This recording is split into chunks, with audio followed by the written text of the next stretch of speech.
Pinarayi party പിടിക്കാൻ തീരുമാനിച്ച സമയത്ത് പിടിക്കാൻ മൂപ്പര് കാര്യം തീരുമാനിച്ചു കഴിഞ്ഞാൽ പിന്നെ മൂപ്പര് അങ്ങോട്ടും ഇങ്ങോട്ടും നോക്കുന്നത് പ്രത്യയശാസ്ത്രം മൂപ്പർക്ക് ഒരു തടസ്സമല്ല. ഒരിക്കലും ഒരു കമ്മ്യൂണിസ്റ്റുകാരൻ സ്വന്തം വ്യക്തിത്വം ഉണ്ടാവണം, പാർട്ടിക്ക് കീഴ്പ്പെട്ട് ജീവിക്കണം എന്നുള്ളതാണ്. അല്ല ആരെ അനുകരിക്കാൻ ശ്രമിക്കരുത്. എന്നാൽ കേരളത്തിലുള്ള കമ്മ്യൂണിസ്റ്റുകാർ എല്ലാ സമയത്തും ആരെങ്കിലൊക്കെ അനുകരിക്കാൻ ശ്രമിച്ചിട്ടുണ്ട്. കണ്ണൂരിലുള്ള രാഷ്ട്രീയ കൊലപാതകം നിർത്തിയ പിണറായി വിജയനാണ്. അതിനങ്ങനെ വലിയ വിലയും കൊടുത്തിട്ടുണ്ട്. അങ്ങനെയാണ് ജയരാജേട്ടനായിട്ട് അകലുന്നത്. ജയരാജേട്ടനായിട്ട് അകലുന്നതിന്റെ ഒരു റിഫ്ലക്ഷൻ കൂടിയാണ് ഈ ഇലക്ഷന്റെ റിസൾട്ട്. ഇന്ത്യയുടെ വിമർശനം ഇല്ലെങ്കിൽ ഈ പാർട്ടി ഇല്ല. അതെ, നാട്ടുകാർ കോൺഗ്രസ്സുകാർ ഒന്നും ചെയ്തിട്ടില്ല, അവരെല്ലാവരും ചിരിച്ച് തോളൊക്കെ തട്ടും, ആളുകൾക്ക് സന്തോഷമാണ്. ഇത് നിങ്ങൾ എന്തൊക്കെ ചെയ്താലും ഇങ്ങനെ മൊത്തം പിടിച്ചു നിന്നാൽ അതാണ് കാര്യം. നിങ്ങൾ കോൺഗ്രസിന്റെ ബി ടീമായിട്ട് സമുദായം നോക്കിയും ജാതി നോക്കിയും പരിഗണന കൊടുത്തു അങ്ങനെ ആളുകളെ ഓരോ സ്ഥലത്ത് ഇരുത്തുകയും ചെയ്തു കഴിഞ്ഞാൽ ഒന്ന് ഇന്റേണലി മൂക്കാത്ത വയത്ത പ്രശ്നം ഉണ്ടായി ഈ പാർട്ടി നശിക്കും. രണ്ടാമത്തെ കാര്യം, ആളുകൾക്ക് കോൺഗ്രസ് ആയി കഴിഞ്ഞാൽ പിന്നെ കോൺഗ്രസ് പോരെ, സുഖമല്ലേ? ഈ ന്യൂ ജനറേഷൻ പിള്ളേർ അവർ നിങ്ങൾ വിചാരിച്ച പോലെ അല്ല. അവർ നിങ്ങളെ ജനാധിപത്യത്തിലൊക്കെ വിശ്വസിച്ചാണ് നിങ്ങളെ കൂടെ വെക്കുന്നത്. നിങ്ങളതല്ലാന്ന് തോന്നി കഴിഞ്ഞാൽ അച്ഛനെ വേദി തള്ളിക്കളയുന്ന ടീമാണ് ഈ പിള്ളേർ. അത് നിങ്ങളെ തള്ളാൻ വല്ല ബുദ്ധിമുട്ടൊന്നും.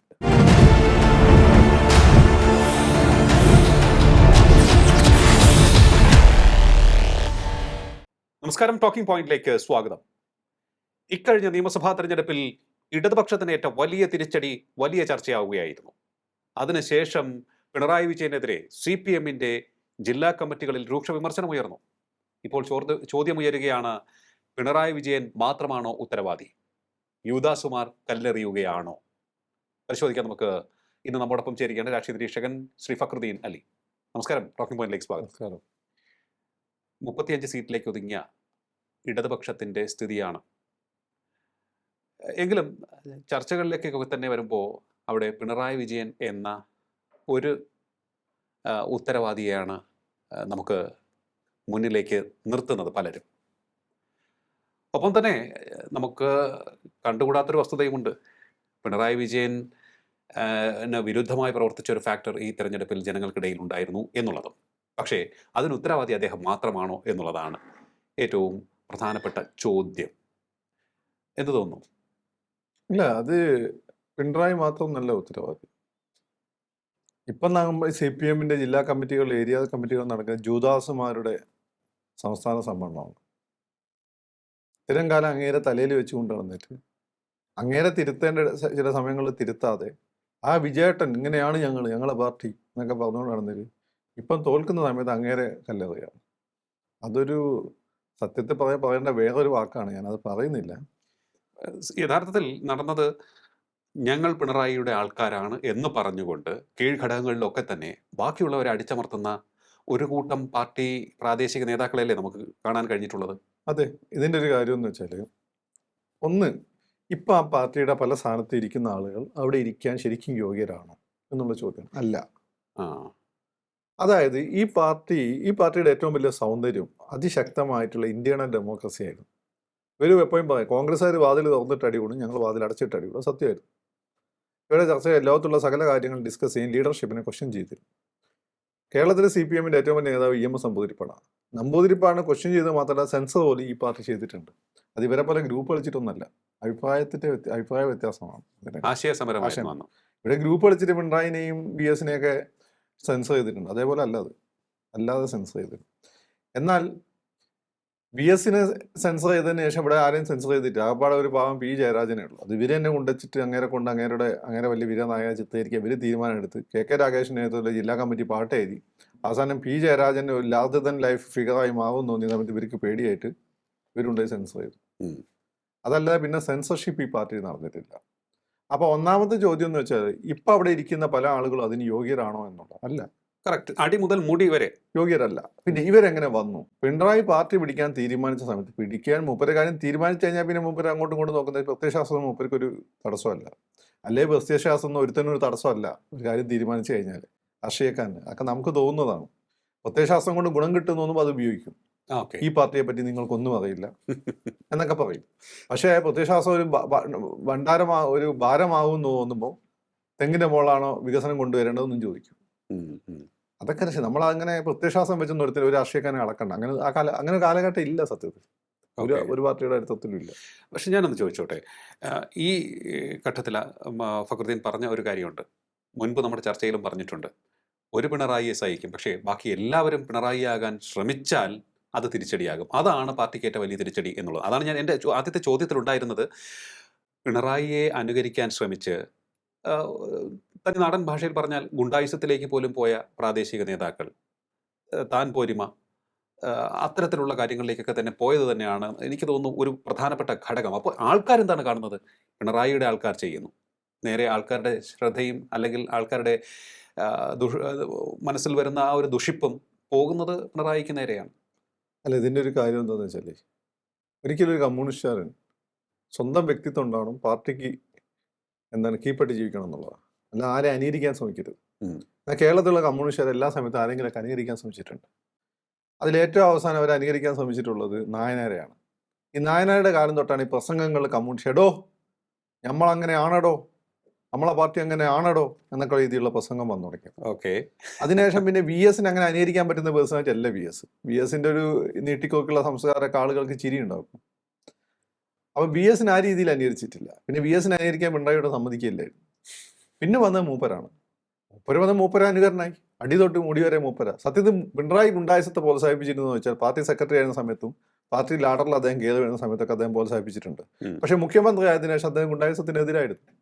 കേരളത്തിൽ ഈ നോക്ക് കൂലിക്കെതിരെ ഏറ്റവും ശക്തമായ നിലപാടെടുത്ത ഒരേ ഒരു നേതാവ് പിണറായി വിജയൻ മാത്രമാണ്. പക്ഷെ അദ്ദേഹം അത്ര ആ നിലപാട് ആത്മാർത്ഥമായിരുന്നെങ്കിൽ അത് അല്ല, തടയാമായിരുന്നു. ആത്മാർത്ഥമായിരുന്നു. അത് ഒരു പരിധിവരെയൊക്കെ തടയാനും പറ്റിയിട്ടുണ്ട്. ഇപ്പൊ നിയമം വന്നു, പല കാര്യങ്ങളും അദ്ദേഹം ചെയ്തിട്ടുണ്ട്. മാത്രമല്ല CIT-കാരല്ല ഇപ്പം നോക്കൂലിയുടെ, AITC-കാരും BMS-കാരും INTUC-കാരാണ് ഏറ്റവും കൂടുതൽ നോക്കൂലി നടത്തുന്നത്. എല്ലാവരും ഉണ്ട്. അല്ല, CIT-കാർ താരതമ്യേന സൈലന്റാ, പിണറായി പേടിയാണ്, അങ്ങനെ ഇടപെടും. എനിക്ക് തോന്നുന്നില്ല. CITUC-കാരാണ് ഏറ്റവും മസിൽ പവർ ഉപയോഗിക്കുന്നത്. മസിൽ പവർ ഉണ്ടാവും. പക്ഷെ അവരെ സംബന്ധിച്ച് അവർ മുമ്പ് അങ്ങനെ ആയിരുന്നില്ല. മുമ്പ് വന്ന് മാസിലൊക്കെ കാണിച്ച് ആദ്യം ഇത്, പക്ഷെ ഒന്ന് രണ്ട് വിഷയങ്ങൾ ഭയങ്കര നാണക്കേടുണ്ടാക്കി. ചിറ്റിലപ്പള്ളിയുടെ വിഷയം, അങ്ങനെ IS-ലേക്ക് സാധനം അതൊക്കെ. അതിനുശേഷം ഇവർ സൈലന്റായി. ഇവർ മേടിക്കുന്നതൊക്കെ ഉണ്ട്, മറ്റവർ മേടിക്കുന്നുണ്ട്. പക്ഷെ ഇപ്പം പാർട്ടിയിൽ നിന്ന് ഓപ്പൺ സപ്പോർട്ടില്ല. അത് നിർത്തിയ പിണറായിയാണ്. പക്ഷെ പിണറായി നിർത്തേണ്ട ഒരു കാര്യം ഉണ്ടായിരുന്നു, SFI-കാരുടെ ഗുണ്ടായുസം. അത് പിണറായി നിർത്തിയില്ല. അതിനെ പ്രോത്സാഹിപ്പിക്കുന്ന രീതി, ആർഷോനെ പോലുള്ള ആളുകളെ പ്രോത്സാഹിപ്പിക്കുന്ന രീതിയിലാണ് മൂപ്പര് ചിലപ്പോൾ നടപടി എടുത്തിട്ടുള്ളത്. റിയാസ് ആർഷോനെ കെട്ടിപ്പിടിച്ചിട്ട് ഫോട്ടോ എടുക്കുന്നു. ആർഷോന്റെ തനി നിറം എന്താണെന്നൊരു ലെഫ്റ്റ് നേതാവ് എങ്ങനെ ആയിരിക്കരുതെന്നും B. അശോക് അയാളുടെ ഇന്റർവ്യൂ പറഞ്ഞിട്ടുണ്ട്. B. അശോകിനെ പോലുള്ള പയരായി SFI-കാരൻ BC ആയിരിക്കുന്ന സമയത്ത് അയാളെടുത്ത് പോയിട്ട് മസിൽ കാണിക്കാൻ ശ്രമിച്ചു. അശോക് ഈ പണിയൊക്കെ പറഞ്ഞു. അശോക് എത്ര ആളെ കണ്ടതുപോലുള്ള അതാണ് സാധാ IAS അല്ലല്ലോ അയാൾ. അപ്പം അങ്ങനെ ഒരു അത് SFI-യുടെ ഗുണ്ടായുസ് അങ്ങനെ പ്രോത്സാഹിപ്പിച്ചിട്ടുണ്ട്. രണ്ട്, അതേസമയം തന്നെ കണ്ണൂരിലുള്ള രാഷ്ട്രീയ കൊലപാതകം നിർത്തിയ പിണറായി വിജയനാണ്. അതിനങ്ങനെ വലിയ വിലയും കൊടുത്തിട്ടുണ്ട്. അങ്ങനെയാണ് ജയരാജേട്ടനായിട്ട് അകലുന്നത്. ജയരാജേട്ടനായിട്ട് അകലുന്നതിന്റെ ഒരു റിഫ്ലക്ഷൻ കൂടിയാണ് ഈ ഇലക്ഷന്റെ റിസൾട്ട്. അതിന് ജയരാജനാണ് ഇപ്പൊ കണ്ണൂരിലെ ആ കണ്ണൂർ, കാസർഗോഡ്, കോഴിക്കോടിന്റെ വടക്കൻ പ്രദേശങ്ങളിലെ ഏറ്റവും പോപ്പുലർ കമ്മ്യൂണിസ്റ്റ് ലീഡർ P. ജയരാജനാണ്. അതെ. അപ്പൊ അതിന്റെ വില തവണ കൊടുത്തിട്ടുണ്ട്. ജയരാജൻ ഒന്നും മിണ്ടണ്ട, ജയരാജൻ പാർട്ടിക്കെതിരെ ഒന്നും മിണ്ടില്ല. പക്ഷെ നാട്ടുകാർക്ക് അത്. അപ്പൊ കണ്ണൂർ രാഷ്ട്രീയ കൊലപാതകം പിണറായി വിജയൻ നിർദ്ദേശിച്ചിട്ടുണ്ട്. ഇങ്ങനെ മുഖ്യമന്ത്രിയായ പിണറായി വിജയൻ അതിന് മുമ്പുള്ള പിണറായി വിജയനെ കണ്ട് ഭേദമായിരുന്നു. സത്യത്തിൽ ഭേദമായിരുന്നു. പക്ഷെ എന്താണ് ഇത്, അതിന് മുമ്പുള്ള പാർട്ടി സെക്രട്ടറി ആയ പിണറായി വിജയനെ മുഖ്യമന്ത്രിയായ സമയത്ത് മൂപ്പര് നടത്തിയ ചില തഗ് ഡയലോഗുകളാണ് താഴെത്തട്ടിലുള്ള പാർട്ടി പ്രവർത്തകർ മാതൃകയാക്കിയത്. ഈ പാർട്ടി പ്രവർത്തകരാണ് പലരും അനർഹരാണ്. അതായത് VS-ന്റെ കൂടെ, പാർട്ടിയുടെ കൂടെ, VS ആയിരുന്നല്ലോ ഒരു കാലത്തെ പാർട്ടി, അല്ലെങ്കിൽ അതിനു മുമ്പ് ആ പാർട്ടിയുടെ ആ ഒരു സ്ട്രീമിൽ വന്നിരുന്ന ആളുകൾ പിണറായി വിജയൻ കുറച്ച് പ്രാക്ടിക്കലായ നന്നായി, അതുകൊണ്ട് കേരളം രക്ഷപ്പെട്ട്. പ്രാക്ടിക്കലായപ്പോൾ അദ്ദേഹം കമ്മ്യൂണിസ്റ്റ്, അദ്ദേഹത്തിന്റെ നിലപാടുകളെ ശക്തിയായി വിമർശിച്ചതിന്റെ പേരിൽ അവരെല്ലാം വെട്ടി നിർത്തി. അതിൽ നിങ്ങളൊരു ചന്ദ്രൻപിള്ളേനെ അല്ലെങ്കിൽ ഒരു പിരപ്പങ്കോട് മുരളീനെ ഒക്കെ നിങ്ങൾ കാണുന്നുണ്ട്. ഓരോരോ ബ്രാഞ്ചിലും വെട്ടി നിർത്തിയിട്ടുണ്ട്. അവിടെ വന്നത് മിക്ക മൂപ്പ് എത്താതെ പഴുത്ത ആളുകളാണ് ഈ സീനിയേഴ്സിനെ മാറ്റിയിട്ട് അവിടെ എത്തിയത്. അവരെ സംബന്ധിച്ചിടത്തോളം പ്രത്യയശാസ്ത്രം അവർക്കൊരു ബാധ്യതയാണ്. പക്ഷെ നാട്ടുകാർ ഈ പാർട്ടിയെ ബഹുമാനിക്കുന്നത് പ്രത്യയശാസ്ത്രം കൊണ്ടാണ്. അപ്പൊ ആ പ്രത്യയശാസ്ത്രം അവർ എങ്ങനെ ബിസിനസ് നടത്താം, എങ്ങനെ കാര്യങ്ങൾ നടത്താം. വികസനം എന്നുള്ള വാക്ക് കമ്മ്യൂണിസ്റ്റ് വാക്കല്ല, പുരോഗതി എന്നുള്ളതാണ് കമ്മ്യൂണിസ്റ്റ് വാക്ക്. അതിവിടെ ഉപയോഗിക്കുന്നത് രാജീവ് ചന്ദ്രശേഖരാണ്. പുരോഗതിക്കായി രാജീവിന് വോട്ട് ചെയ്യുക എന്നുള്ളതായിരുന്നു. അതായത് ഭയങ്കര കോമഡിയാണ്. ഇപ്പോൾ വികസനം എന്നുള്ള കമ്മ്യൂണിസ്റ്റ് വാക്കല്ല, ശരിക്കും പുരോഗതി എന്നുള്ളതാണ് കമ്മ്യൂണിസ്റ്റ് വാക്ക്. ഈ കോൺഗ്രസ്സുകാരുടെ വികസനം, നരേന്ദ്രമോദിയുടെ വികസനം ഇവരും കൂടെ ഏറ്റെടുത്തു. അതിന് ചോദ്യം ചെയ്തവനല്ല മൊത്തം വെട്ടി നിർത്തി. ഈ വെട്ടി നിർത്തിയിട്ടാണ് ഈ അനർഹനെ അല്ലെങ്കിൽ മൂപ്പെത്താത്തവനെ പിടിച്ച് മുകളിലെത്തിയത്. പിണറായി വേറൊരു കാര്യം ചെയ്തു, മുസ്ലിംസിനെയും ക്രിസ്ത്യൻസിനെയും കൺസർവേറ്റീവ് ആയിട്ടുള്ള വിഭാഗത്തെ ഈ പാർട്ടിയിലേക്ക് കൊണ്ടുവന്നു, പൈസക്കാരായ ആളുകൾ. അതാണ് കഴിഞ്ഞ ദിവസം ബഷീർ പറഞ്ഞത്, നിങ്ങൾ അവരുടെ സ്ഥാനാർത്ഥികൾ നോക്കുക, എല്ലാം പൈസക്കാരാണ്. നമ്മളങ്ങനല്ല, എല്ലാവരും ഉണ്ട്. ആദ്യം പൈസക്കാരായതുകൊണ്ട് അല്ലാത്തൊരു സത്യമാണ്. പൈസക്കാരും മുസ്ലിംസിനെ പിടിച്ചിട്ട് 4 വോട്ട് സ്വാധീനിക്കാൻ പറ്റുന്നത്. ആ കള്ളക്കടത്ത് തന്നെ ആയാലും പ്രശ്നമല്ല. അയാളിപ്പോൾ ലീഗിലേക്ക് തിരിച്ചുപോയി, അങ്ങനെ ആരോണം വന്ന ആള്. അപ്പോൾ നിങ്ങൾ വേറൊരു കാര്യം നോക്കണം, ഒരു ലീഗ് ഇത്രയും കാലം ഒരു ലീഗ് നേതാവിനെയും കള്ളക്കടത്തിന്റെ പേരിൽ പിടിച്ചിട്ടില്ല. ഉം. അതെങ്ങനെ അവർ ഹാൻഡിൽ ചെയ്യുന്നുള്ളതൊക്കെ വേറെ ചോദ്യം. കൊടുവള്ളി, മലപ്പുറം ആ ഏരിയ ഒക്കെ അവരുടെ ഏരിയ ആണ്. പക്ഷെ ഒരു ലീഗ് നേതാവും ഡയറക്റ്റ്ലി കള്ളക്കടത്തിൽ ഇൻവോൾവ് ആയിട്ട് നിങ്ങൾ കേട്ടിട്ടില്ല. വർഗീയ കലാപത്തിൽ മായങ്ങാജിയുടെ പേരൊക്കെ വന്നിട്ടുണ്ടെന്നല്ലാതെ. അപ്പം ഇങ്ങനെയുള്ള ആളുകളെ കൊണ്ടുവന്നു, ഇങ്ങനെയുള്ള ആളുകളെ ക്രിസ്ത്യാനിയും കൊണ്ടുവന്നു. ഇങ്ങനെയുള്ള വരുന്ന ക്രിസ്ത്യാനിക്ക് ഫസ്റ്റ് കൂറ് ചർച്ചിനോടാണ്, ഇങ്ങനെ വരുന്ന മുസ്ലിമിന് ഫസ്റ്റ് കൂറ് എന്തിനാണ്? നമ്മളെ പള്ളിയിനോടാണ്. കാരണം അവന് പള്ളിയിൽ നിന്ന് അവനെ മാറ്റി നിർത്തി അവനെ ആലോചിക്കാൻ പറ്റില്ല. ഇവർ വന്ന സമയത്ത് എന്ത് ചെയ്തു? കുറച്ചും കൂടി കമ്മിറ്റഡ് ആയിട്ടുള്ള, എന്നാൽ പിണറായിയുടെ കൂടെ വന്നിട്ടുള്ള പലരെയും സൈഡ് ലൈൻ ചെയ്തുകൊണ്ട് ഇവർ രാജ്യ സെക്രട്ടറിമാരും ലോക്കൽ സെക്രട്ടറിമാരും MLA-മാരും മന്ത്രിമാരും ഇവരുടെ തനി സ്വഭാവമാണ്. പിന്നെ ജലീൽ പറഞ്ഞു, ഞാൻ പണ്ട് ലീഗിലായിരുന്നു, അതുകൊണ്ട് ലീഗുകാരുടെ സ്വഭാവമാണ്. എനിക്ക് സത്യമായിരിക്കും, പക്ഷെ ലീഗുകാർ ഇത്ര വഷളന്മാരായിരുന്നില്ല. ജലീൽ വഷളാണ്. വഷളാണെന്ന് ഞാൻ പറയുന്നില്ല, എലീൻ ആളുകളെ പെരുമാറാൻ അറിയില്ല, പക്ഷെ ലീഗുകാർ ആളുകളോട് പെരുമാറും. അപ്പോൾ കുഞ്ഞാലി സാഹിബിനൊക്കെ നമ്മൾ ഭയങ്കരമായിട്ട് വിമർശിച്ചിട്ടുണ്ട്. പക്ഷെ എന്നെ എവിടെ കണ്ടപ്പോൾ നല്ല രീതിയിലാണ് അദ്ദേഹം. മുനീറാണെങ്കിലും ഷാജി ആണെങ്കിലും. അപ്പം ജലീലിന്റെ ഈ അഹങ്കാരം എനിക്ക് ജമാഅത്ത് ഇസ്ലാമിൽ നിന്ന് കിട്ടിയാണ്. ജലീല് ഭക്ഷണനല്ല, അഹങ്കാരിയാണ്. അഹങ്കാരമുണ്ട് ജലീൽ. അത് ആ എലീലിന് മാത്രമല്ല, ഇപ്പോഴത്തെ മന്ത്രിസഭയിലുള്ള ചില ആളുകൾക്കൊക്കെ ഉണ്ട്. ലീഗുകാരല്ല, കോൺഗ്രസ്സുകാർ. അവരൊക്കെ മുഖ്യമന്ത്രി ആയതിന് വളരെ നന്നായി. സീരിയസ്ലി ആ പേരെ ഞാൻ പറഞ്ഞത് നിങ്ങൾ ഗസ് ചെയ്താൽ മതി. എന്തായാലും ഈ ഒരു വിഷയത്തില് അപ്പൊ ഇത് പറഞ്ഞതേ ഉള്ളൂ. അപ്പൊ അങ്ങനെയുള്ള ആളുകളെ പിടിച്ചിരുത്തിയ സമയത്ത് അവർക്ക് ഈ പാർട്ടിയിൽ ജനങ്ങൾ എന്താണ് പ്രതീക്ഷിക്കുന്നതെന്ന് അറിയില്ല. അവർ ഈ വികസനം അബ്ദുള്ളക്കുട്ടി പറയുന്ന പോലെയാണ്. അബ്ദുള്ളക്കുട്ടി ഒരിക്കലും CPM-ന് വോട്ട് ചെയ്യുക, കോൺഗ്രസിന് വോട്ട് ചെയ്യുക, മുമ്പ് ഈ പാർട്ടി എല്ലാം ഉണ്ടായിരുന്നല്ലേ, BJP-ക്ക് വോട്ട് ചെയ്യുന്ന അബ്ദുള്ളക്കുട്ടി പറയില്ല. കാരണം അബ്ദുള്ളക്കുട്ടി ഇങ്ങനെ മൂക്കാതെ വന്ന ഒരാളാണ്. മുസ്ലിങ്ങളെ പ്രൊമോട്ട് ചെയ്യാൻ വേണ്ടിയിട്ട് നായനാരും VS-ഉം കൂടി വളർത്തിക്കൊണ്ടുവന്ന ആളാണ്. അബ്ദുള്ളക്കുട്ടി പറയുക അരിവാളിന് വോട്ട് ചെയ്യുക, അബ്ദുള്ളക്കുട്ടി പറയുക കൈപ്പത്തി, അബ്ദുള്ളക്കുട്ടി പറയുക താമര. ഇങ്ങനല്ലല്ലോ ഒരു കമ്മ്യൂണിസ്റ്റ് ഇതിൽ വരുന്നത്. അപ്പം നിങ്ങൾ CP ജോൺ ഈ പറയുന്ന പൊങ്ങച്ചും കാര്യങ്ങളൊക്കെ ഉണ്ട്, കുറച്ച് അഹങ്കാരമുണ്ട്, വിവരമുണ്ട് എന്നുള്ളതിന്. പക്ഷേ അയാൾ സംസാരിക്കുമ്പോൾ എപ്പോഴും അയാൾ കമ്മ്യൂണിസ്റ്റ് ലൈനിലുള്ള സംസാരം വരുള്ളൂ. അങ്ങനെ നോക്കിയാൽ മതി. രമ ഇവരൊക്കെ സംസാരത്തിൽ ഈ പറയുന്ന കുഞ്ഞികൃഷ്ണൻ, അതുപോലെ തന്നെ മറ്റേ നമ്മളെ മാഷ അനിയനെ തോൽപ്പിച്ച ആ ലൈനിൽ സംസാരം മൂത്ത് പഴുത്തതാണ്. അത് വേറെ ഏതെങ്കിലും പാർട്ടി പോയാൽ അങ്ങനെ തന്നെ അവർ നിൽക്കുള്ളൂ. അപ്പോൾ അപ്പൊ ഇങ്ങനെയുള്ള ആളുകളെ സംബന്ധിച്ചിടത്തോളം ഇവര് പിണറായിൽ വന്നിട്ടുള്ള ഈ മാറ്റം ഇവര് മനസ്സിലാക്കിയിട്ടില്ല. ഇവര് മൂപ്പരിടയ്ക്ക് ഒരു തഗ് ഡയലോഗ് പഴയ പിണറായി ആണ് എന്ന് കാണിക്കാൻ വേണ്ടിയിട്ട് അടിക്കുമെന്നല്ലാതെ ഇവര് കാണുന്നത് എന്താണ്? ആ മസിലും പിടിച്ചടക്കാം. അപ്പൊ ഇവരെല്ലാം മൂപ്പര് അനുകരിച്ച്, അപ്പൊ ഒരു പിണറായിയുടെ സ്ഥാനത്ത് മൊത്തം പിണറായി ആയി. ഇത് മറ്റേ എന്തിനാ സിനിമയിലെ രജനി, യന്ത്രമനുഷ്യനായ രജനി അതിനെ പോലെ. അപ്പൊ അത്തരത്തിൽ മൂക്കാതെ നിന്നവർ പ്രധാനപ്പെട്ട സ്ഥാനത്തേക്ക് വരുന്നു. അത് ഈ പാർട്ടിയെ നാമാവശേഷമാക്കുന്നതിന്റെ പ്രധാനപ്പെട്ട ഒരു റോളിലേക്ക് വരികയും ചെയ്യുന്നു. മൂത്തവരെ ഒതുക്കുകയും ചെയ്തു. ഈ മൂക്കാത്തവരുടെ പ്രശ്നം അവര് പ്രതീക്ഷയില്ല ഭരണം നഷ്ടപ്പെടുമെന്ന് വിചാരിച്ചു. സത്യത്തിൽ ഞാനും പ്രതീക്ഷയില്ല. കാരണം വെച്ചാൽ നമ്മൾ നോക്കുന്ന സമയത്ത് ഞാൻ ആദ്യം നോട്ട് ചെയ്ത സമയത്ത് ഈ നായനാരുടെ അവസാനത്തെ ഗവൺമെന്റ് വെച്ച് CPM-ന്റെ LDF ഗവൺമെന്റ് നല്ല ഗവൺമെന്റുകളാണ്. കൂടുതൽ കാര്യങ്ങൾ ഞാനൊക്കെ അതാണ് ഈ കോൺഗ്രസ് ഫാമിലി ലെഫ്റ്റിലോട്ട് വരാനേ കാരണം. ആ സമയത്ത് കാര്യങ്ങൾ ചെയ്യുന്നവരായിരുന്നു. ഫയലുകൾ നീങ്ങുന്നുണ്ട്, ജനോപകാരപ്രദമായ പരിപാടികൾ, പിന്നെ ചില ഫ്ലാഗ്ഷിപ്പ് പ്രോഗ്രാംസ് ലൈക്ക് സാക്ഷരതാ മിഷൻ, ജനകീയ ആസൂത്രണം കൊണ്ടുവന്ന നായനാരുടെ ആ ഗവൺമെന്റ് ആണെങ്കിൽ പോലും ആശാ ഗവൺമെന്റ് ചില പരാജയങ്ങൾ എങ്കിൽ പോലും ചില ഫ്ലാഗ്ഷിപ്പ് പ്രോഗ്രാംസ് അവർ നടപ്പിലാക്കിയായിരുന്നു. പിന്നെ ഒരു ചടുലത ഉണ്ടായിരുന്നു നീക്കങ്ങൾക്കെല്ലാം ഗവൺമെന്റിന്റെ. പിന്നെ രാജീവ് ഗാന്ധിന്റെ ഭരണം അങ്ങനെ വിഷയങ്ങൾ കൊണ്ടാണ് ഇവർ ഇലക്ഷൻ തോറ്റുപോയത്. പിന്നെ 2001 തോറ്റുപോകാൻ കാരണം ഈ ട്രഷറി പൂട്ടിയോണ്ടാണ്. ഈ അന്ന് മാനവീയം എന്ന പരിപാടി, അന്ന് ഇന്നത്തെ ടീമാണ് നമ്മളെ ബേബി എല്ലാം കൂടി മാനവീയം എന്ന പരിപാടിയൊക്കെ തുടങ്ങി ട്രഷറി പൂട്ടുന്ന ഒരു അവസ്ഥ ഉണ്ടായിരുന്നു. സത്യത്തിൽ അതുകൊണ്ടല്ല, പല കാരണങ്ങൾ കൊണ്ടാണ് ട്രഷറി പൂട്ടുക. പക്ഷെ എല്ലാവരും കൂടി എടുത്ത് ബേബീന്റെ തലയിലിട്ട് ബേബി മാനവീയം എന്നോ അങ്ങനെയാണ് മാനവീയം ഭീതിയൊക്കെ പിന്നെ വന്നത്, ഓർമ്മ ഉണ്ടാവുമല്ലോ. അപ്പം അങ്ങനെ പിന്നെ അപ്പം അവർ ആ രീതിയിൽ പിന്നെ ഒരു തുടർഭരണം ആ ഗവൺമെന്റുകൾക്ക് എല്ലാം കിട്ടേണ്ടതായിരുന്നു. അത് പിണറായി വിജയന് മാത്രം കിട്ടേണ്ടതായിരുന്നില്ല. രാജീവ് ഗാന്ധി മരിച്ചുകൊണ്ടാണ് അന്ന് തുടർഭരണം പോയത്. പിന്നെ ആ നായനാരുടെ ഗവൺമെന്റ് ഈ പറഞ്ഞ ഒന്ന് ഐസ്ക്രീം കാർലെ കേസിൽ കോംപ്രമൈസ് ചെയ്തൊരു പ്രശ്നം ഉണ്ടായിരുന്നു. ആരാണ് കോംപ്രമൈസ് ചെയ്തതെന്നൊക്കെ നായനാരായിരിക്കില്ല, അറിയാലോ. ആയിരിക്കില്ല, ആരായിരിക്കും നിങ്ങൾ ഗസ് ചെയ്താൽ മതി. VS-ഉം അല്ല നായനാരും അല്ല. അപ്പൊ ആ ഒരു വിഷയം ഉണ്ടായിരുന്നു. പിന്നെ 2 ട്രഷറി പൂട്ടിയത് വലിയ വിഷയമായിരുന്നു. അങ്ങനെയാണ് ഈ പിന്നെ 100 സീറ്റിലേക്ക് എന്ന് വെച്ചാൽ 99+ വാഹിദ് 100 സീറ്റിലേക്ക് അന്ന് പിന്നെ കോൺഗ്രസ് വന്നത്. പക്ഷെ അഥവാ പിന്നെ VS-ന്റെ ഗവൺമെന്റിനാണെങ്കിൽ അത് തുടരാൻ ഉറപ്പുള്ള ഗവൺമെന്റ് ഇവർ വേണ്ടാത്തത്. ഏറ്റവും മോശം സ്ഥാനാർത്ഥികളെ CPI അന്ന് ചന്ദ്രപ്പനെങ്കിലും ഇന്ന് നമ്മൾ അൻവർ ഉണ്ടല്ലോ, അൻവർ നേർനാട് ചോദിച്ചതാ. നേർനാട് ചോദിച്ചാൽ അൻവറിന് കൊടുത്താൽ അൻവർ ജയിക്കും. അതുപോലെ 1-2 സീറ്റ് മലപ്പുറത്ത് ചെയ്തിരുന്നെങ്കിൽ മലപ്പുറത്ത് ആര് ജയിക്കായിരുന്നു? LDF ജയിക്കായിരുന്നു. പക്ഷേ അത് സി കെ ചന്ദ്രബാബുവിൻ്റെ ആദർശം വിട്ടൊരു കളിയില്ല, എനിക്കതറിയാം. അന്ന് 50 ജയിച്ചു നിന്ന് ബഷീർ മന്ത്രിയല്ല. അന്ന് 1000 വോട്ടിനാണ് ജയിച്ചത്. അന്ന് LDF പിടിച്ചെടുക്കാൻ പറ്റുന്ന ഒരു മണ്ഡലം അത്. പക്ഷെ കൊള്ളാവുന്ന ഒരു സ്ഥാനാർത്ഥിയിൽ ഒരിക്കലും CPI അവിടെ നിർത്തില്ല. അതാണ് അതിൻ്റെ ഒരു കാര്യം. ഇനി അവർ നിർത്തും, കുറച്ച് കോഴിക്കച്ചവടക്കാരനെയൊക്കെ പൈസക്കാരനെ കൊണ്ടുവന്ന് അവിടെ നിർത്തും. അതാണ് ഇവർ രണ്ട് പാർട്ടികളുടെ ഇപ്പോഴത്തെ രീതി. അപ്പം ആ ഗവൺമെന്റ് വേണ്ടാന്ന് വെച്ചോണ്ടാ, അല്ല തുടർഭരണം പിണറായിയുടെ മാത്രം പ്രത്യേകതല്ല. അന്ന് നായനാർക്ക് തുടർഭരണം കിട്ടേണ്ടതായിരുന്നു. VS-ന്റെ പാർട്ടി വേണ്ടാന്ന് വെച്ചാൽ നായനാരുടെ രാജീവ് ഗാന്ധി പദം, മറ്റേ പാർട്ടി വേണ്ടാന്ന് വെച്ചുകൊണ്ടാണ്. പിണറായി വേണ്ടെന്ന് വെച്ചു എന്നാണ് എല്ലാവരും പറയുന്നത്. പാർട്ടി മൂപ്പര് സെക്രട്ടറി ആയതിനു ശേഷം മൂപ്പരാണ് പാർട്ടി, മനസ്സിലായില്ലേ? പാർട്ടി വേണ്ടാന്ന് വെച്ചതുകൊണ്ടാണ്. ഇത് കഴിഞ്ഞ തുടർഭരണം കിട്ടിയെന്ന് വെച്ചാൽ അത് നിങ്ങൾ കോവിഡ് എന്നൊക്കെ പറയുന്നത് കോവിഡ് മാത്രമൊന്നുമല്ല. ഏഷ്യാനെറ്റ് അതിൻ്റെ മുമ്പ് സർവേ നടത്തിയപ്പം LDF-നാണ് മേൽക്കൈ എന്ന് കാണിച്ചിട്ടുണ്ട്. അതുകൊണ്ട് കോവിഡ് മാത്രമല്ല, കാരണം അത്രയും മോശമായിരുന്നു ഉമ്മൻചാണ്ടി ഗവൺമെന്റിനെതിരെ വന്ന ആരോപണങ്ങൾ. നല്ല പെർഫോമൻസ് ആയിരുന്നു അന്ന്, ഞാൻ പറഞ്ഞു നല്ല പെർഫോമൻസ് ആയിരുന്നു ഉമ്മൻചാണ്ടി സാറിൻ്റെ. പക്ഷേ എന്ത് പറ്റി? ആരോപണങ്ങൾ മഴ പോലെ വന്നു. സുധീരൻ ഏറ്റവും വലിയ പ്രതിപക്ഷ നേതാവായി മാറി. അന്നോട്ടാണ് ഞാൻ സുധീരനെ വെറുത്തു തുടങ്ങിയത്. മറ്റേ ഭൂമി ഇടപാട്, പിന്നെ സരിത. ഈ സരിത എങ്ങനെ വന്നു?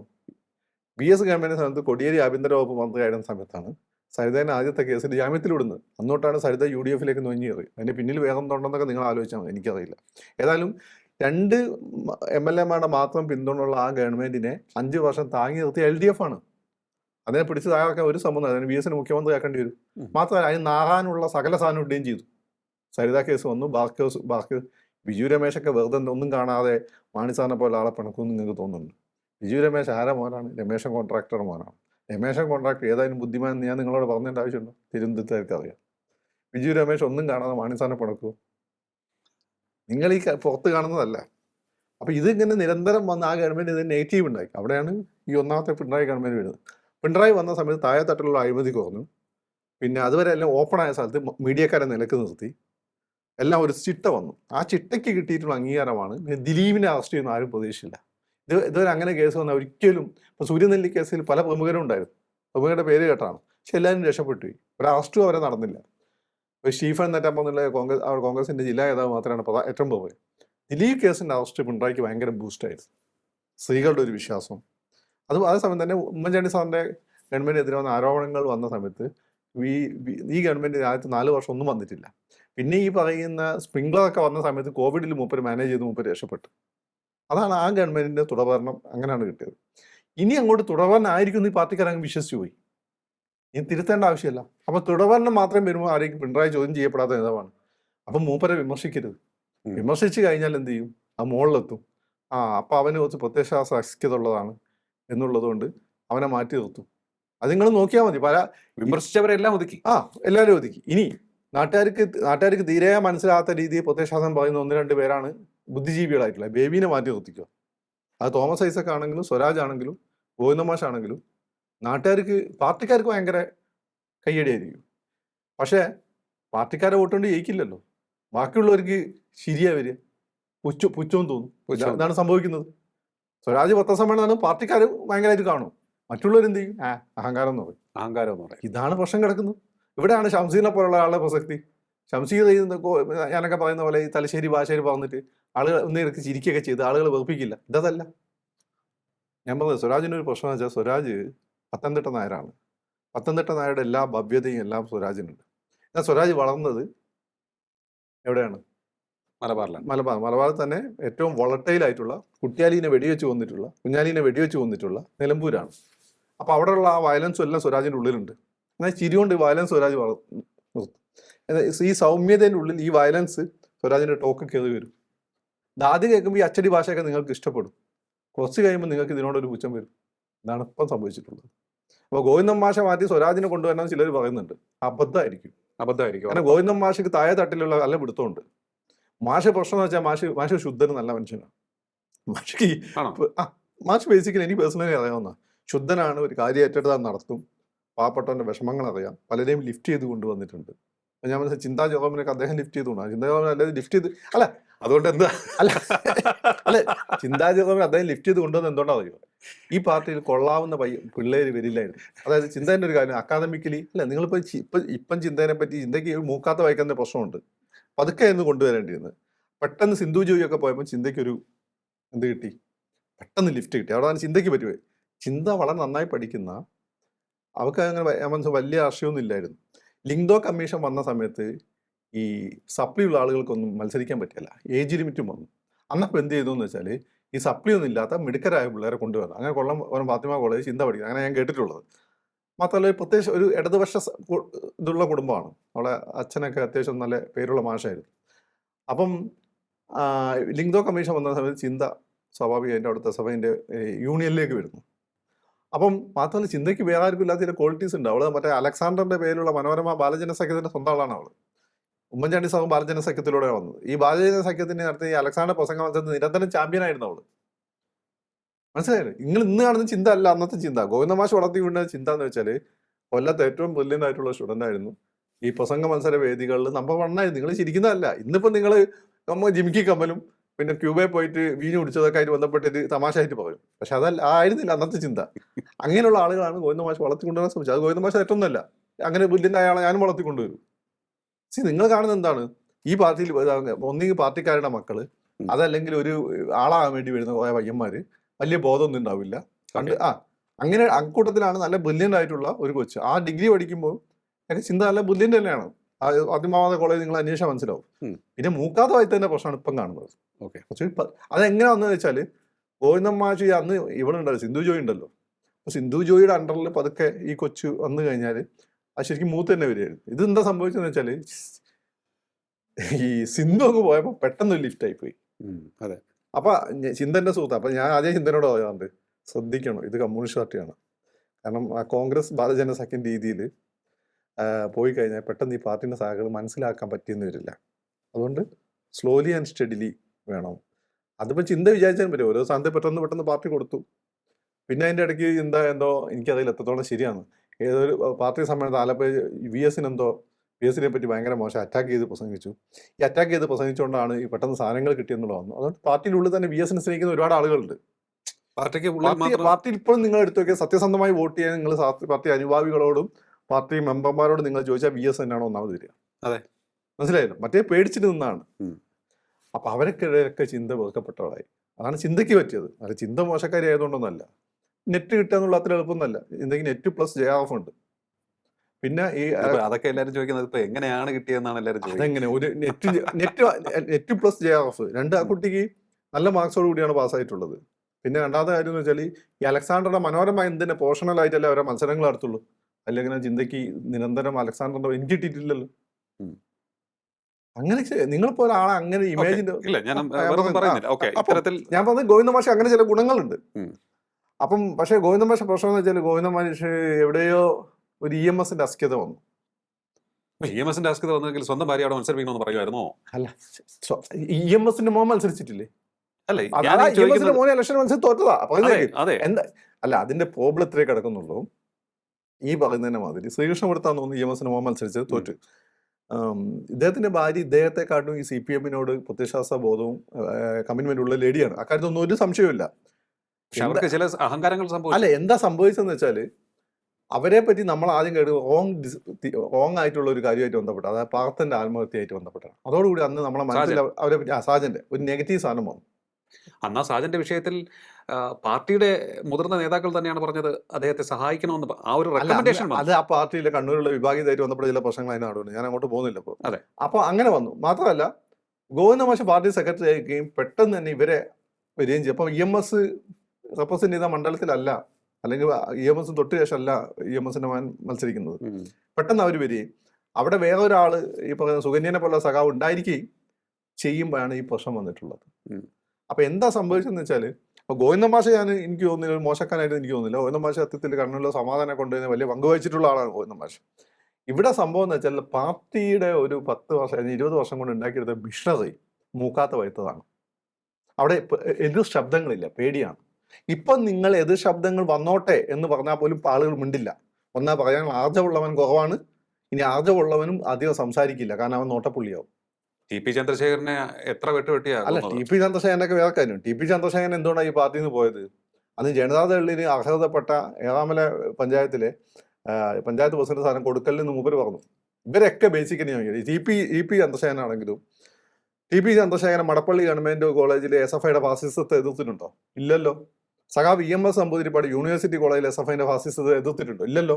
അത് ഇവരെ നിങ്ങൾ VS എതിർത്തിട്ടുണ്ടോ? ഇല്ലല്ലോ. ഇവിടെ നിങ്ങൾ VS ഒക്കെ നേതാവായിരിക്കുന്ന സമയത്തല്ലേ ചെറിയാൻ ഫിലിപ്പിന് അതിന്റെ മോളിൽ എടുത്ത് താഴോട്ട് വന്ന അവസാനം അദ്ദേഹം കോർണിക് ബാച്ചിലറായി കഴിയേണ്ട അവസ്ഥ വന്നത് ആണല്ലോ. അല്ല എന്ന് വെച്ച് ഇത്തരത്തിലുള്ള അക്രമ സംഭവങ്ങളെ അല്ല, അക്രമ സംഘം ഇവരൊക്കെ പാർട്ടിക്ക് ആവശ്യമുള്ള സംഭവങ്ങൾ ഇവരെല്ലാം പ്രോത്സാഹിപ്പിച്ചിട്ടുണ്ട്. കണ്ണൂർ രാഷ്ട്രീയ കൊലപാതകം നടക്കുമ്പോൾ MM വിജയൻ മാഷാണ് പറഞ്ഞത് അത് എന്താണ് വർഗീയ ഫാസിസത്തിന്റെ അധിനിവേശത്തെ ചേർത്ത് നിൽപ്പാണ്. ഇവരാരും നിങ്ങൾ പൂർണ്ണമായിട്ട് നല്ല വെള്ളത്തിലൊന്നും നിർത്തണ്ട. പക്ഷെ ഇവർക്ക് ഒരു പ്രത്യയശാസ്ത്ര ബോധവും ഒരു മിനിമം കമ്മ്യൂണിസ്റ്റ് ഉണ്ടാവേണ്ട എന്താണ് ഒരു ശുദ്ധി ഉണ്ടായിരുന്നു. അതാണ് ഇതിന്റെ കാര്യം. ഇനിയിപ്പോ ഇവിടെയാണ് പ്രശ്നം. പിണറായി വിജയൻ അടുത്ത ഘട്ടത്തിൽ പ്രായോഗിക തലത്തിലേക്ക് ആ ശുദ്ധിയൊക്കെ കുറഞ്ഞു വന്നിട്ടുണ്ട്. പിന്നെ ഈ വന്നിട്ട് മൂക്കാതെ വരുത്തവനെ സംബന്ധിച്ചിടത്തോളം അവൻ ലീഡറെ മാത്രം ഫോളോ ചെയ്യുന്നവനാണ്. ലോകത്ത് എല്ലായിടത്തും കമ്മ്യൂണിസ്റ്റ് പാർട്ടിക്ക് സംഭവിച്ചിട്ടുണ്ട്. സ്റ്റാലിനെ മാത്രം ഫോളോ ചെയ്യുക സംഭവിച്ചിട്ടുണ്ട്. സ്ഥാനം നേടുക. അവിടെയാണ് കമ്മ്യൂണിസ്റ്റ് പാർട്ടി ഇല്ലാതായി പോകുന്നത്. ഇന്ത്യയുടെ വിമർശനം ഇല്ലെങ്കിൽ ഈ പാർട്ടി ഇല്ല. നാട്ടുകാർ കോൺഗ്രസ്സുകാർ ഒന്നും ചെയ്തിട്ടില്ല, അവരെല്ലാവരും ചിരിച്ച് തോളൊക്കെ തട്ടും, ആളുകൾക്ക് സന്തോഷമാണ്. ഇത് നിങ്ങൾ എന്തൊക്കെ ചെയ്താലും ഇങ്ങനെ മൊത്തം പിടിച്ചു നിന്നാൽ അതാണ് കാര്യം. പിന്നെ പിണറായി എന്നുള്ള വ്യക്തിൻ്റെ ഇതൊക്കെ നാട്ടുകാർ അംഗീകരിക്കുമല്ലോ. മൂപ്പരുടെ ജീവിത സാഹചര്യം എങ്ങനെയാണ്, മൂപ്പർ അങ്ങനെയാണ്. അത് വിചാരിച്ച് നിങ്ങൾ എല്ലാവരും പിണറായി നോക്കിയാൽ അങ്ങനെ. ഞാൻ ചോദിക്കട്ടെ, എന്തിനാണ് ആരിഫിന് ഈ ആലപ്പുഴയിൽ ഇങ്ങനെ ഒതുക്കുന്നത്? ആരിഫ് അവിടെ ഏറ്റവും പോപ്പുലർ ആയിട്ടുള്ള ഈ പറയുന്നത് അത് എല്ലാവരും ചിരിക്കുന്ന എല്ലാവർക്കും ഇഷ്ടപ്പെട്ട യങ് വൈബൊക്കെയുള്ള നേതാവാണ്. ആരിഫിനെ ഒതുക്കിയല്ല ആലുവയെ കൊണ്ട് ചേർത്തത്. ആരിഫിനെ ഒരു ഒതുക്കിയല്ല വോട്ട് ചെയ്ത് തോൽപ്പിച്ചത്. ആരിഫ് വെറുതെ തോറ്റതാണ് അല്ല, തോൽപ്പിച്ചാണ്. എന്നിട്ട് ആരിഫ് ഓരോ സമയത്ത് പെർഫോമൻസ് ഭേദമായിരുന്നു. അപ്പോൾ അങ്ങനെയുള്ള ജനകീയ മുകളുള്ള നേതാക്കന്മാരെ, നിങ്ങൾക്ക് ഇഷ്ടപ്പെടുന്ന നേതാക്കന്മാരെ ഒതുക്കുകയും ചെയ്യും. കാരണം എന്തുകൊണ്ടാണ്? ആരിഫ് പലർക്കും ഭീഷണിയാണ് എന്ന് തോന്നി. പുതിയ മുസ്ലിം മുഖങ്ങൾ ഉണ്ടാകുമ്പോൾ ആരിഫിനെ പോലെ ഗൗരിയമ്മേനെ തോൽപ്പിച്ച എല്ലാ മതസ്ഥർക്കും, ഗൗരിയമ്മേനെ തോൽപ്പിച്ച് ഈഴവർ വോട്ട് ചെയ്തിട്ടാ, മുസ്ലിങ്ങൾ മാത്രം വോട്ടുണ്ടല്ല, അതായത് മനസ്സിലാക്കണം. ഈഴവരുടെ പ്രധാനപ്പെട്ട ഒരാളായിട്ട് ആയിരുന്ന ഗൗരിയമ്മേനെ ഈഴവർ വോട്ട് ചെയ്താണ് ആരിഫിനെ ഏൽപ്പിക്കുന്നത്. ആരിഫ് അവിടെ ഇമ്മൻസിലി പോപ്പുലറുമാണ്, എന്നാൽ അയാൾ നല്ലൊരു മുസ്ലിമുമാണ്. അങ്ങനെയുള്ള ആളുകൾ എന്ത് ചെയ്തു? സൈഡ് ലൈൻ ചെയ്തു. ഓക്കെ, വേറൊരു സംഭവം ഞാൻ ചോദിക്കട്ടെ. ഇത്തരത്തിലുള്ള വിമർശനമൊക്കെ ജില്ലാ കമ്മിറ്റിയിൽ ഉയരുന്നു. പലപ്പോഴും ഈ വിമർശനങ്ങൾ PK ശ്യാമളയുടെ വിഷയമാണെന്നുണ്ടെങ്കിലും അതുപോലെ തന്നെ പയ്യന്നൂരിലെ വിഷയമാണെങ്കിൽ തന്നെയും പാർട്ടി കീഴ്ഘടകങ്ങളിൽ ശക്തമായി ചർച്ചയായി ഉയർന്നു വന്നു. അവിടെ എല്ലാം തന്നെ ഒരു മറതീർത്ത് നിന്നത് PK ഗോവിന്ദൻ മാഷാണ്, അദ്ദേഹത്തിനൊപ്പം നിന്നവരാണ്. അപ്പോൾ അത്തരത്തിലുള്ള കാര്യങ്ങൾ ഉണ്ടായിരുന്നു. ഇനിയിപ്പോൾ നോക്കുമ്പോൾ പ്രതിപക്ഷ നേതാവിനെ തിരഞ്ഞെടുക്കുന്ന കാര്യം വരുമ്പോൾ വീണ്ടും പിണറായി വിജയനെ തന്നെ കൊണ്ടുവന്നിരിക്കുകയാണ്. ഈ ഒരു സമയത്ത് അടുത്ത ഒരു നേതാവിനെ ഉയർത്തിക്കൊണ്ടുവരാനുള്ള ഒരു അവസരമായിരുന്നില്ലേ എന്നുള്ളതാണ് എൻ്റെ മനസ്സിൽ. അല്ല, അതങ്ങനെ ബാലഗോപാലിനെ പോലെയുള്ള ഒരാളാണ് ഈ കാലഘട്ടം വേണ്ടത്. കാരണം കുറച്ച് മയമുള്ള എന്നാൽ ഷാർപ്പായിട്ട്. ബാലഗോപാലിനെ ഗുണമെന്ന് വെച്ചാൽ ബാലഗോപാലിന്റെ ചേട്ടൻ ഭയങ്കര സാമ്പത്തിക ശാസ്ത്രജ്ഞനാണ്. ഓക്കെ. പിന്നെ മറ്റേ മധുകുമാറോ, അദ്ദേഹമാണെങ്കിൽ നല്ല ബിസിനസ്മാനാണ്. ഓക്കെ. അപ്പൊ ഇതിന്റെ ഇടയിൽപ്പെട്ട രാഷ്ട്രീയക്കാരനാണ് ആര്? ബാലഗോപാലിന്റെ വൈഫ് കോളേജ് ബോസാണ്. CPI നേതാവ് പ്രഭാകരേട്ടന്റെ മോളാണ്. വളരെ ഈ മന്ത്രിയുടെ ഭാര്യ എന്നുള്ള ജാടയൊന്നും ഇല്ലാത്ത വളരെ സിമ്പിളായി നടക്കുന്ന ഒരു ലേഡിയാണ്. അപ്പൊ എന്തുകൊണ്ടും പെർഫെക്റ്റ് ആയിട്ടുള്ള ഒരു സാഹചര്യത്തിലാണ് ബാലഗോപാൽ എത്തുന്നത്. ഒരു പ്രഷർ വയസ്സായിട്ടൊന്നും ഇല്ല. ചേട്ടൻ ബുദ്ധിജീവി, ഭാര്യ ബുദ്ധിജീവി, വേറെ ചേട്ടൻ ബിസിനസ്സുകാർ.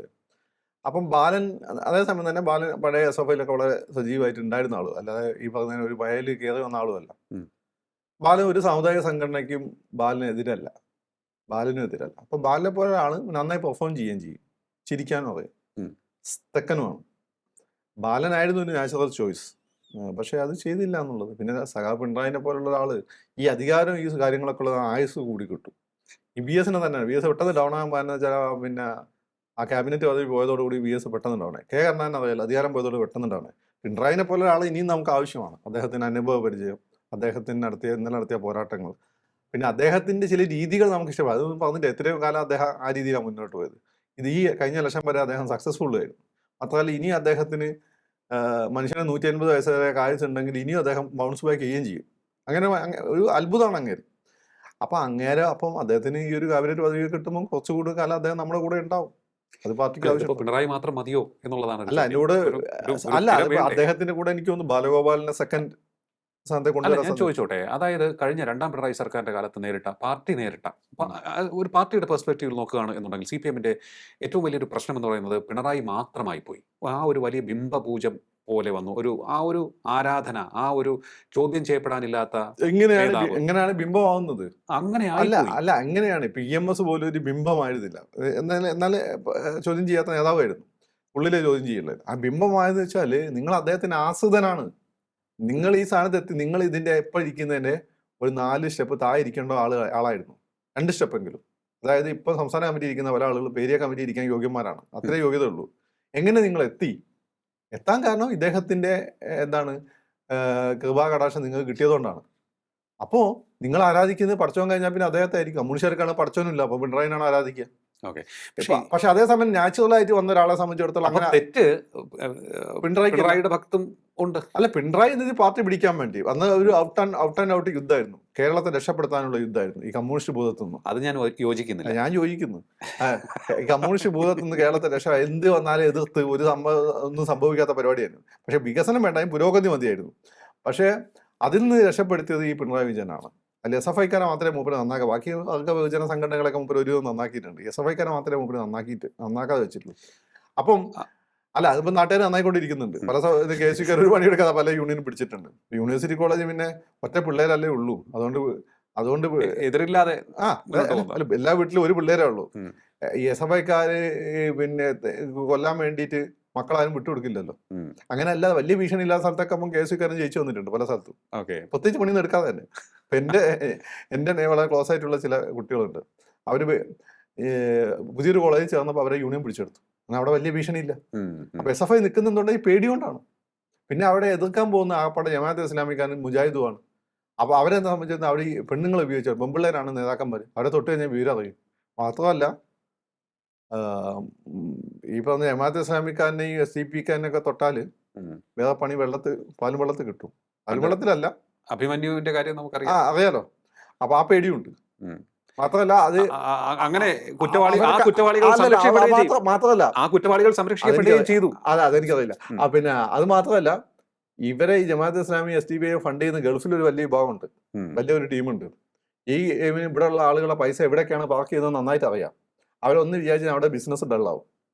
അതുകൊണ്ട് പരിധി കൂടുതൽ അവരോട് കളിക്കാൻ നിൽക്കുകയല്ല. അത് പിണറായിക്ക് നന്നായി അറിയാം. അതുകൊണ്ടാണ് അന്ന് ആ കേസിന്റെ അന്വേഷണമൊക്കെ അല്ല അങ്ങനെ കൂട്ടണ്ട, എനിക്കറിയില്ല. അഭിമന്യു കേസിനെ പറ്റി ആ പ്രതിനെ അവസാന പ്രതിനെ പിടിച്ചില്ലേ, ഗൾഫിലേക്ക് രക്ഷപ്പെടുന്നു, പിടിച്ചു എന്ന് എനിക്ക് തോന്നുന്നത്.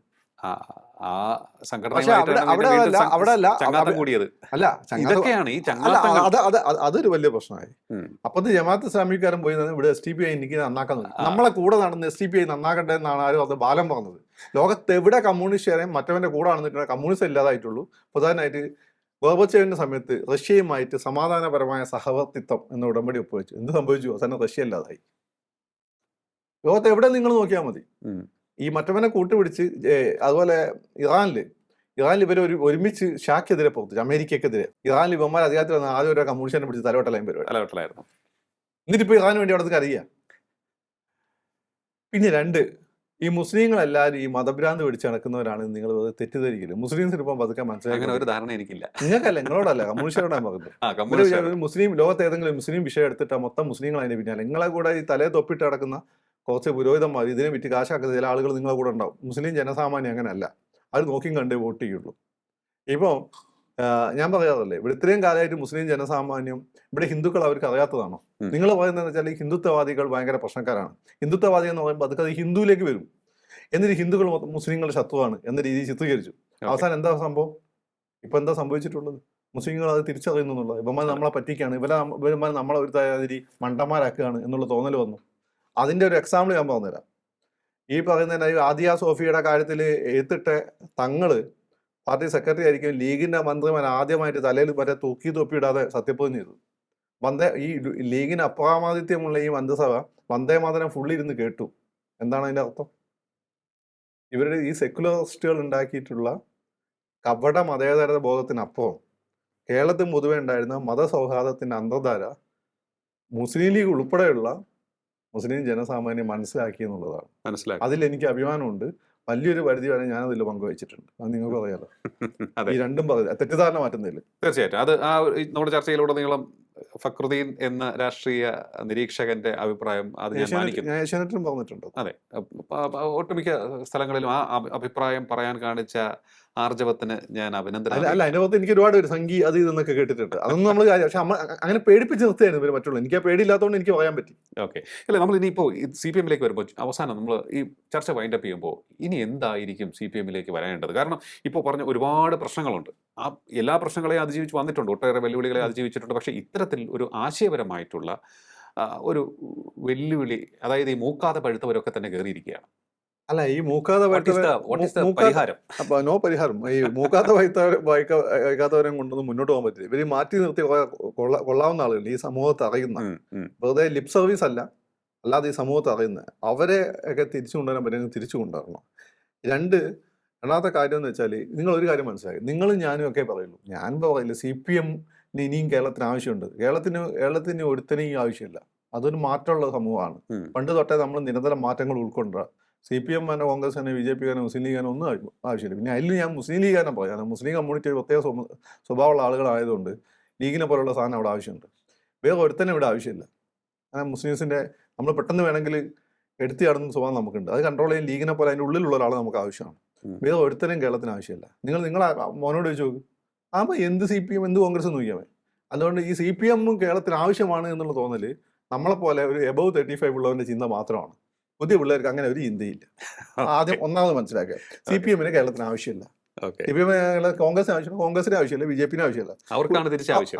അവർക്കാണ് തിരിച്ചാവശ്യം. അത് ആദ്യം മനസ്സിലാക്കുക. അത് ആദ്യം മനസ്സിലാക്കണം. എന്ത് ചെയ്യണം? നിങ്ങൾ ഈ പുതിയ ജനറേഷൻ ഏറ്റവും വലിയ ഗുണം ഞാൻ നിങ്ങളെ മോനോട് ചോദിച്ചത്, നിങ്ങളൊരു ഹിപ്പോക്രസി കാണിക്കുന്നുണ്ട്. അന്നപ്പോൾ അവൻ ചോദ്യം ചെയ്യും. അതായത് നിങ്ങൾ അവനോട് പറയണം, നീ വീഡിയോ വലിക്കല്, സിഗരറ്റ് അടിക്കല്, നിങ്ങളിത് വലിച്ചാൽ അവൻ ചോദ്യം ചെയ്യും. പണ്ടത്തെ പോലെ അച്ഛനല്ലേ ചോദ്യം ചെയ്യാതിരിക്കണ്ട എന്നുള്ള തോന്നലൊന്നും പുതിയ പിള്ളേർക്കില്ല. അവരാണ് ഈ സതീശനെ ഏൽപ്പിച്ചാൽ വലിയൊരു പങ്ക് അവർക്കുണ്ട്, ഈ ന്യൂ ജനറേഷൻ പിള്ളേർ. കറക്റ്റ്. ഇന്നൊരു CPM നേതാവ് പറഞ്ഞത് അയാളുടെ മോൻ വരെ സതീശന്റെ ഫാനാണ്. അങ്ങനെ വണ്ടി മോൾഡ് ചെയ്യാനുള്ള, വണ്ടി മോഡിഫൈ ചെയ്യാനുള്ള തീരുമാനം കൊണ്ടുപോകുന്നുണ്ട്. അപ്പം അങ്ങനെ ഈ പുതിയ നിങ്ങളിപ്പോൾ പറയുന്ന ജനാധിപത്യം, സെക്യുലറിസം, ഈ സാധനം ഉണ്ടല്ലോ, ഇത് നിങ്ങൾ പ്രാവർത്തികമാക്കുക. നിങ്ങൾ യൂണിവേഴ്സിറ്റി കോളേജ് മറ്റേ പയ്യന്മാരെ ഭീഷണിപ്പെടുത്തുക, ഓടിച്ചിട്ട് തല്ലുക, ഈ പരിപാടി നിർത്ത്. അതായത് നിങ്ങൾ പണ്ടത്തെ പോലെ ഓടിച്ചിട്ട് തല്ലണമെന്നില്ല, ഇൻഡയറക്റ്റ് ഉള്ള ഭീഷണി ഉണ്ടല്ലോ, അത് നിർത്തണം. അത് നിങ്ങൾ മാത്രമല്ല ABP കാരനും ഈ രണ്ടു കൂട്ടർ ചെയ്യും. KSU കാർ അങ്ങനെ ചെയ്താൽ ഞാൻ കേട്ടില്ല, എൻ്റെ അനുഭവത്തിലില്ല. ഇവർ രണ്ടുപേരും ചെയ്യുന്നത് എൻ്റെ അനുഭവത്തിൽ, ഞാൻ സ്റ്റുഡൻ്റായ സമയത്ത് അല്ലാതെ എനിക്കറിയാം.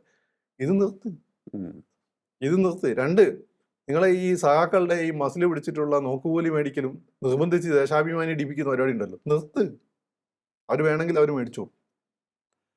കച്ചവടക്കാരെ വിളിച്ച് പറയുകയാണ്, ഈ CPMന്റെ ലോക്കൽ നേതാക്കൾ പറയുകയാണ്, ഒരു ഷോപ്പിലേക്ക് വിളിച്ച് പറയുന്നു, അതിന്റെ മുതലാളി വിളിച്ച് പറയുന്നു, ഇന്ന് വൈകിട്ട് എനിക്ക് 50,000 രൂപ. നിങ്ങൾക്ക് അതാണ് എല്ലാം അറിയാം, നാട്ടുകാർക്ക് ഒന്നും അറിയില്ല. നിങ്ങൾക്കാണ് ഒന്നും അറിയാതെ. അപ്പൊ നാട്ടുകാർക്ക് സകലതും അറിയാം. ഫോണിൽ അടിച്ചു നോക്കിയാൽ സകല വിവരവും കിട്ടും.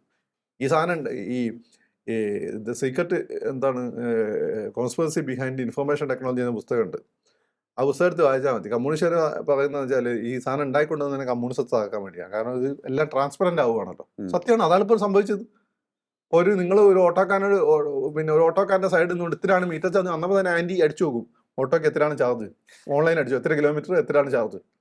അപ്പം നിങ്ങൾക്ക് മാത്രമാണ് വിവരമുള്ളത്. പണ്ട് EMSന്റെ കാലം പോലെ EMSനെ വിവരമുള്ളൂ. ബാക്കിയുള്ള മണ്ടന്മാരെ ദാനം നിർത്തണം. നിങ്ങൾ കൂടുതൽ സത്യസന്ധരാകും. അതെ. പിന്നെ നിങ്ങളെ പല മക്കൾ ഇത്രയും പെട്ടെന്ന് കോടീശ്വരന്മാർ, ഇത്രയും പ്ലേസ്മെന്റ്, ഏവറേജ് ബുദ്ധിയുള്ളവന്മാർ ഇത്രയും പ്ലേസ്മെന്റ് എങ്ങനെ കിട്ടി? എന്തുകൊണ്ട് നല്ല ബുദ്ധിയുള്ള പാവപ്പെട്ടവന് കിട്ടുന്നില്ല? നിങ്ങൾ ആലോചിക്കണം. കറക്റ്റ്. ഇത്രയൊക്കെ ചെയ്തു കഴിഞ്ഞാൽ എന്തുകൊണ്ടാണ് P ജയരാജന് ഇത്ര സപ്പോർട്ട് കിട്ടുന്നത്? അയാളെ മക്കൾക്ക് ആവറേജ് ബുദ്ധിയുള്ള, അതിനുള്ള പ്ലേസ്മെന്റ് അയാൾക്ക് കിട്ടിയിട്ടുള്ളൂ. ഫസ്റ്റ് റാങ്ക് ഒന്നും കിട്ടിയില്ലല്ലോ, ജയരാജോട്ട് മേടിച്ചു കൊടുത്തിട്ടില്ല. ഈ സുധാകരൻ എന്താണ്? സുധാകരന് ഭാര്യ കോളേജ് പ്രൊഫസറാണ്, മോനെ എഞ്ചിനീയറോ മറ്റുമാണ്. സുധാകരൻ ഈ വിഷയത്തൊന്നും എവിടെ ഇടപെട്ടതായി? അവൻ BJPക്ക് താല്പര്യമുള്ളപ്പോൾ സുധാകരൻ പറഞ്ഞു അതാ അവൻ്റെ താല്പര്യം, അതാണ് സുധാകരന് പോകണം. അതിൽ രാജ്മോഹൻ ഉണ്ണിത്താനാണ് കുറച്ചുകൂടി പ്രശ്നക്കാരെ.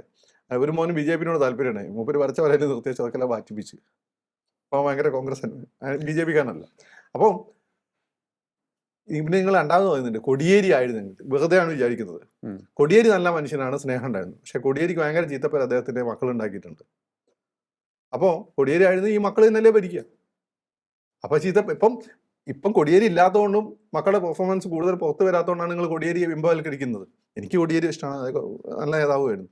പക്ഷെ അദ്ദേഹം അധികാര സ്ഥാനത്ത് ഇരുന്നപ്പോൾ എല്ലാം തന്നെ ഏറ്റവും നെഗറ്റീവായിട്ടാണ് നമ്മൾ അദ്ദേഹത്തെ കണ്ടുകൊണ്ടിരുന്നത്. എന്തുകൊണ്ടാണ്?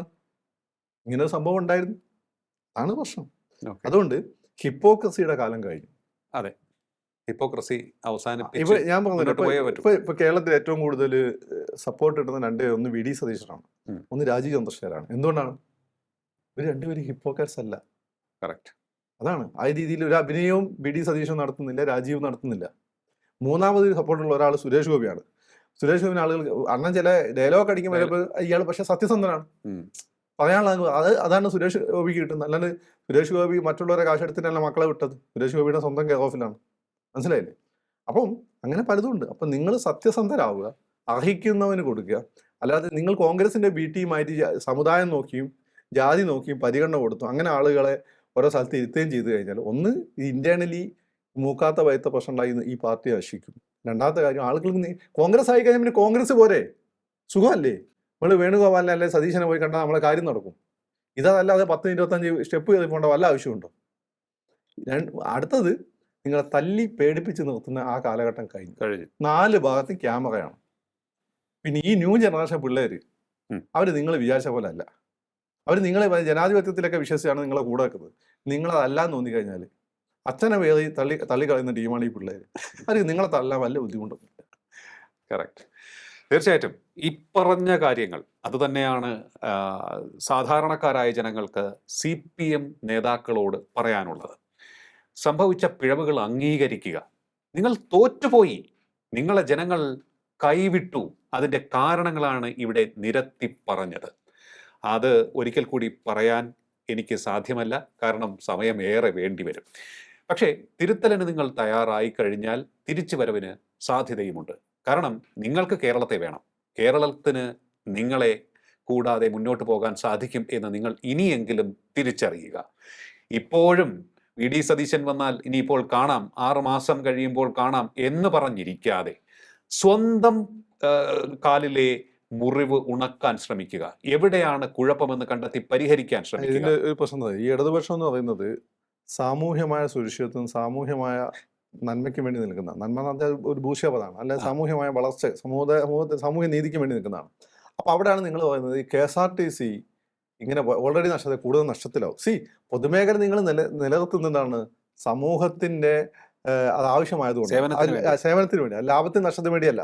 അവിടെ നിങ്ങൾ ലാഭമാണ് നോക്കുന്നതെങ്കിൽ നിങ്ങൾ എന്താണ്, ക്യാപിറ്റലിസ്റ്റ് ആണ്. അതായത് അമേരിക്കയിലെ തീവ്ര റൈറ്റ് വിങ് ആണ് നിങ്ങൾ, അവിടുത്തെ ലിബറൽ പോലും അല്ല. അതാണ് നിങ്ങൾ അവിടെ നിൽക്കുന്നത്. അത് പറയാൻ അവരുള്ളപ്പോൾ പിന്നെ നിങ്ങൾ എന്തിനാണ്? അത് പറയാൻ ഇവിടെ BJP ഉണ്ട്, ഇവിടുത്തെ തീവ്ര റൈറ്റ് BJP ആണ്, അവരുണ്ട്, പിന്നെ നിങ്ങൾ എന്തിനാണ്? അതാണ്, ഇതിനപ്പുറം ഒന്നും പറയാനില്ല. അതാണ് ഇടതുപക്ഷം ചിന്തിക്കേണ്ടതും പ്രവർത്തിക്കേണ്ടതും തിരുത്തേണ്ടതും. ഇനിയെങ്കിലും എതിരഭിപ്രായം പറയുന്നവരെ വെട്ടി നുറുക്കി തീർക്കാതെ അവർ പറയുന്നതിൻ്റെ അന്തസത്ത ഉൾക്കൊണ്ട് മുന്നോട്ട് പോകാൻ ശ്രമിക്കുക. നിങ്ങൾക്ക് മാത്രമാണ് എല്ലാം അറിയുന്നത് എന്ന ആ ഒരു ചിന്താഗതി മാറ്റുക. അഹങ്കാരത്തിൻ്റെ കാലം, ഹിപ്പോക്രസിയുടെ കാലമൊക്കെ കഴിഞ്ഞു. ജനങ്ങൾ പുച്ഛിച്ച് തള്ളും നിങ്ങളെ, ഇനിയെങ്കിലും തിരുത്തിയില്ലെങ്കിൽ. വളരെയധികം നന്ദി ഇത്ര സമയം ടോക്കിംഗ് പോയിന്റുമായി സംസാരിച്ചത്. ടോക്കിംഗ് പോയിന്റ് ഈ അധ്യായം ഇവിടെ പൂർണ്ണമാകുന്നു. ഇനി അടുത്ത എപ്പിസോഡിൽ കാണാൻ നോക്കാം. നമസ്കാരം.